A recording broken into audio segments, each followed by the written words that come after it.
that shit. But have you seen it? These 5 words are highly condescending to an avid moviegoer's ears. Everyone knows that trailers are impeccably reflective of the nature and quality of the movie. Positive reception from critics isn't even close to making its budget back. A familiar sight with a hidden white light called cult status and home media release. Whether or not Better Man receives his treatment is up to Father Time, but with enough of a positive outcry, I think we can...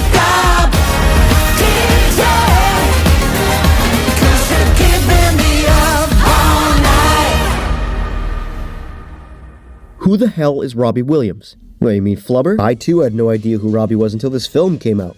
He sort of sounds like a mixture of Mika and Michael Bublé. 18 Brit Awards. Performed at Nebworth to crowds of hundreds of thousands. One of the biggest artists of the 90s. 2006 Guinness World Record for selling 1.6 million tickets in a single day, which would, get this, put him in second place behind Taylor Swift, who only just now caught up to him with her latest tour. But you ask any old chum on the street and he has the cultural impact of someone like Macy Gray. Sorry, Macy. Hey guys, Johnny here. I just came out of the Better Man screening, and everyone knows that I am the number one biggest Robbie Williams fan in America. So Paramount called me out. They called me up on my rotary phone, and they said, Johnny, we want you to come see this movie. So I went, opening night, the theater was empty, and I sat there, and all the songs played, and all the ones that I recognize.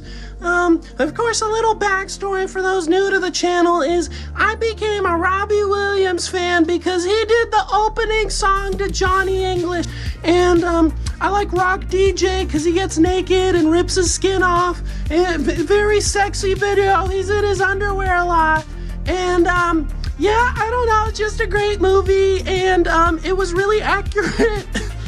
I too struggle with a strong cocaine addiction, and so I really related to that part of the movie. And if anyone out there has a strong cocaine addiction, I cried 8 times. Every time he did cocaine, I cried because I miss doing it. It's been a few hours, and I look forward to doing it again. Thank you, Robbie Williams. I hope to quit my addiction soon. Speedy Rock! Get alive! Get alive! Get alive! Get alive! Get alive!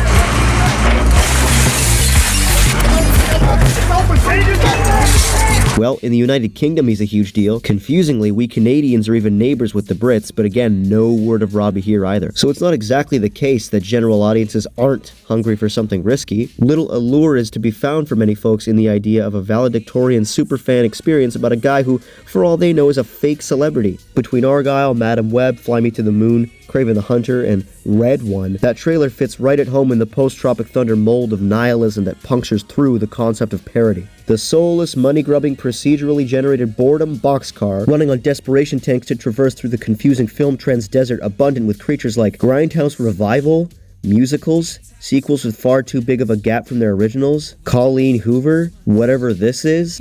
Yeah. Might I add also that Pharrell Williams pulled a similar trick with his biopic Piece by Piece. The commercial failure of his film is even less reasonable than Better Man. He told his story with Lego. Lego Black Lives Matter was weird, but I appreciate weird. In these dark days, I actively champion and reinforce chaos and disorder in the mainstream movie world. Megalopolis was self-funded and directed by a terrible person. It's a Randian, maniacal, stoner philosophy clusterfuck with 50 million bloated ideas, but it was some of the most fun I've had in a theater in a long time. Joker Folie à Deux wasn't the most engaging watch, to say the least. As a musical, it didn't function well at all. But under a metatextual lens, you have one of the most fascinating self-sabotages in movie history. It wasn't bad on purpose or a snarky troll. It was the decay of the facade, the natural progression of what happens to a guy like Arthur Fleck. The clown martyr is reduced to an object of exploitation, a false idol that denies the inner vulnerability. Thus also commentating on the judicial confinement of art, wink wink, behind the prison walls of the Joker legacy, the intellectual property. The actual problem with Joker 2 is how boring and hopeless it is as to prohibit rewatchability. As a statement, it's downright brave. The Beekeeper? One of my favorites from last year. I despise the first Smile movie. Smile 2 was good. I just wish we could be more open. But Piece by Piece bombed, and so did Better Man. What? Why is he a monkey? It's odd, for sure, but can we dial it back on the deflective posturing? Just admit it, you're curious. Nothing wrong with that. Your final say is but a Google search away. Both Piece by Piece and Better Man are aware of these deflections, so their marketing materials more directly engage with them. I know what you're thinking. What's with the monkey? Seriously? Yes, Lego.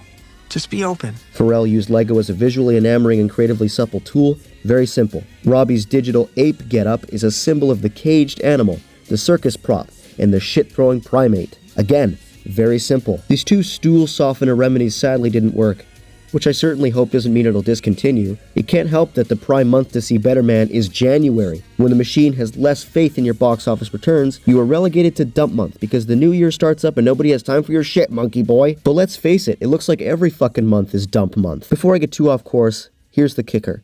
You do not need to know who Robbie Williams is to enjoy Better Man. I'm Robbie Williams. You may not know me, but that's not your fault. You soon will. The musician biography genre has had difficulty after difficulty since John C. Reilly graced our screens as Dewey Cox in Walk Hard, a scathing spoof that chronicled every beat of the weak formula to such a T. You're a bore who is cynical enough to believe that reality is inherently boring, that it requires perfunctory compacting of events in arrangements of convenient cliché for the benefit of investors. With a lot of biopics, everybody is so terrified of damaging their own brand. I'm not. The one time a surprise hit would have paid off, and nobody is checking out this wonderful movie. Just absolutely mythological about his self-loathing, but not in an insufferable way, since he knows he could lose you if he felt pretentious or truly sorry for himself as much as he would probably like to. Robbie Williams has the opportunity to attempt to shake hands with new potential American fans, but he doesn't do that at all. He waves hello, only to then explain in great detail just how much of a selfish, reckless, broken douchebag he was, and why you should probably refrain from following his musical endeavors more than anything. The monkey business that all of you love whining about, in addition to whether or not Robbie Williams is a known figure in your region, washes over you completely. Some may put forth that using a cutesy animal will help to make one feel more easily emotionally manipulated, but you soon find that what subconsciously propels this entire gimmick is Williams is scared of his own reflection, a reflection adored by the British masses. The potential for virality is a huge motivator in using an ape as well. This discourse would not be had without it, but more importantly, Williams is shedding his skin in a manner that both embraces and hides insecurity. That is his crux as an artist. That is his cycle. This is the real Robbie Williams. What we have is basically a fraud confession. Even in its highest highs, there is a lingering sense that Robbie is struggling and will always struggle. It never leaves, it only grows easier to ignore, which is as sad as it is pragmatically motivating. At the risk of sounding like a treadmill infomercial, I went from not even knowing this man existed to fucking fighting tears upon the first musical number. Don't get me wrong, it will embellish in certain tropes of the genre, the daddy issues, the excess drugs, the falling out with friends and family, but life has cliches within it that come in the form of shared experience. A huge leap in transparency and integrity is made when the story acknowledges this and is driven by the individual who is holding himself accountable and not the record labels who found another way to maximize profits. There are no profits, clearly. Williams understood the risk, and this exploration of insecurity is only further vindicated and made raw by its financial failures. But I see you, Robbie. I'm actually quite glad I got an understanding of your legacy as an artist and a bit of an asshole. You did what others can't do, which is pull the plug and ground yourself. And not only that, it's a really fun musical as well, bubbling with imagination and catchy tunes. And even if you don't like the songs, you can stay for plenty more. The monkey CGI is very lifelike and blends into any given environment. Robbie and his cohorts do a great job of keeping his essence, even when it should be entirely distracting that he is a monkey. How can a talking monkey that breaks into song movie exhibit this much auto-fictional truth? This could have easily wound up as the most obnoxious, dated, self-aggrandizing shit show ever.